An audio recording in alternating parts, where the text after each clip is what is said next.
जय श्रीमन्नारायण। द्वारिका दुर्ग की रचना, काल यवन का भस्म होना तथा मुचुकुंद कर्त भगवत स्तुति। श्री पाराशर जी मैत्रेय जी को बता रहे हैं कि हे द्विज, एक बार महर्षि गार्ग्य से उनके साले ने यादवों की गोष्ठी में नपुंसक कह दिया। उस समय समस्त यदुवंशी हंस पड़े। तब गार्ग्य ने अत्यंत कुपित हो दक्षिण समुद्र के तट पर जा यादव सेना को भयभीत करने वाले पुत्र की प्राप्ति के लिए तपस्या की। उन्होंने श्री महादेव जी की उपासना करते हुए केवल लोह चूर्ण भक्षण किया। तब भगवान शंकर ने 12वें वर्ष में प्रसन्न होकर उन्हें अभिष्ट वर दिया। एक पुत्रहीन यवन राज ने महर्षि गार्ग्य की अत्यंत सेवा कर उन्हें संतुष्ट किया।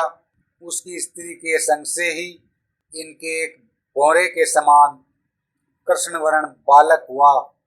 वह यवन राज उस काल यवन नामक बालक को, जिसका वक्ष स्थल वज्र के समान कठोर था, अपने राज्य पद पर अभिषिक्त कर स्वयं वन को चला गया। तदंतर वीर्य मदोन्मत्त काल्यवन ने नारद जी से पूछा कि पृथ्वी पर बलवान राजा कौन कौन से है।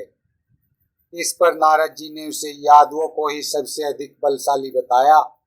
यह सुनकर काल्यवन ने हजारों हाथी घोड़े और रथों के सहित सहस्रों करोड़ मलेच्छ सेना को साथ ले बड़ी भारी तैयारी की और यादवों के प्रति क्रुद्ध होकर वह प्रतिदिन हाथी घोड़े आदि के थक जाने पर उन वाहनों का त्याग करता हुआ अन्य वाहनों पर चढ़कर अविचित्र गति से मथुरापुरी पर चढ़ाया।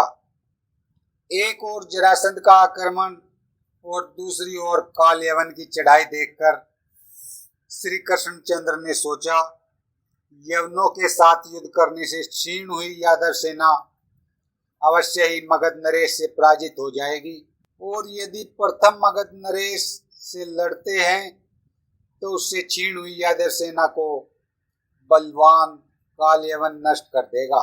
आए, इस प्रकार यादवों पर एक ही साथ यह दो तरह की आपत्ति आ पहुंची है।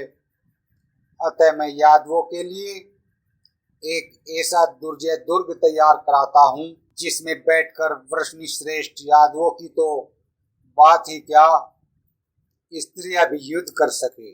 उस दुर्ग में रहने पर यदि मैं मत पर मत असावधान सोया या कहीं बाहर भी गया हूँ, तब भी अधिक से अधिक दुष्ट शत्रुगण भी यादवों को पराभूत न कर सके। ऐसा विचार कर श्री गोविंद ने समुद्र से 12 योजन भूमि मांगी और उसमें द्वारकापुरी निर्माण की, जो इंद्र की अमरावतीपुरी के समान महान उद्यान, गहरी खाई, सैकड़ों सरोवर तथा अनेकों महलों से सुशोभित थी।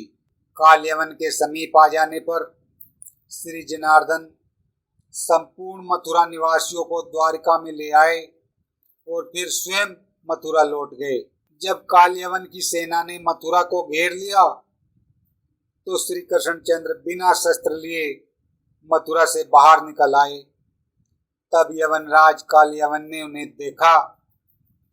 महायोगीश्वरों का चित भी जिन्हें प्राप्त नहीं कर पाता, उन्हीं वासुदेव को केवल बाहुरूप शस्त्रों से ही युक्त अर्थात खाली हाथ देखकर वह उनके पीछे दौड़ा। काल्यवन से पीछा किए जाते हुए श्री कृष्णचंद्र उस महा गुफा में घुस गए जिसमें महावीरशाली राजा मुचुकुंद सो रहा था। उस दुर्मति यवन ने भी उस गुफा में जाकर सोए हुए राजा को कृष्ण समझकर लात मारी। उसके लात मारने से उठकर राजा मुचुकुंद ने उस यवन राज को देखा।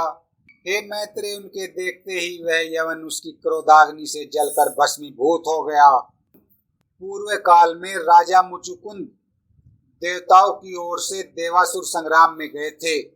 असुरों को मार चुकने पर अत्यंत निद्रालु होने के कारण उन्होंने देवताओं से बहुत समय तक सोने का वर मांगा था। उस समय देवताओं ने कहा था कि तुम्हारे शयन करने पर तुम्हें जो कोई जगावेगा वह तुरंत ही अपने शरीर से उत्पन्न हुई अग्नि से जलकर भस्म हो जाएगा। इस प्रकार पापी काल यवन को दग्ध कर चुकने पर राजा मुचुकुंद ने श्री मधुसूदन को देखकर पूछा, आप कौन हैं? तब भगवान ने कहा, मैं चंद्रवंश के अंतर्गत यदुकुल में वसुदेव जी के पुत्र रूप से उत्पन्न हुआ हूँ। तब मुचुकुंद को वर्द गार्ग्य मुनि के वचनों का स्मरण हुआ। उनका स्मरण होते ही उन्होंने सर्वरूप सर्वेश्वर श्री हरि को प्रणाम करके कहा, हे परमेश्वर, मैंने आपको जान लिया है। आप साक्षात भगवान विष्णु के अंश है। पूर्व काल में गार्ग्य मुनि ने कहा था कि 28वें युग में द्वापर के अंत में यदुकुल में श्री हरि का जन्म होगा। निसंदेह आप भगवान विष्णु के अंश है और मनुष्यों के उपकार के लिए ही अवतीर्ण हुए हैं। तथापि मैं आपके महान तेज को सहन करने में समर्थ नहीं हूँ। भगवान, आपका शब्द सजल मेघ की घोर गर्जना के समान अति गंभीर है तथा आपके चरणों से पीड़िता होकर पृथ्वी झुकी हुई है।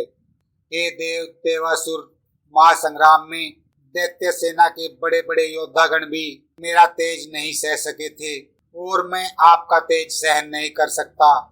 संसार में पतित जीवों के एकमात्र आप ही परम आश्रय है। हे शरणागतों का दुख दूर करने वाले, आप प्रसन्न होइए और मेरे अमंगलों को नष्ट कीजिए।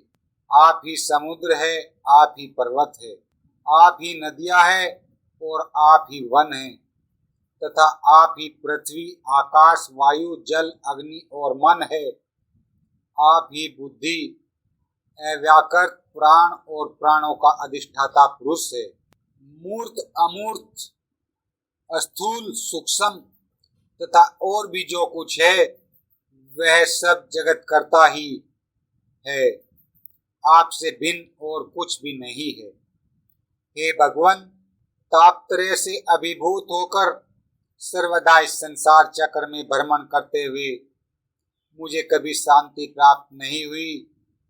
हे नाथ, जल की आशा से मृग तृष्णा के समान मैंने दुखों को ही सुख समझकर ग्रहण किया था, परंतु वे मेरे संताप के ही कारण हुए हैं।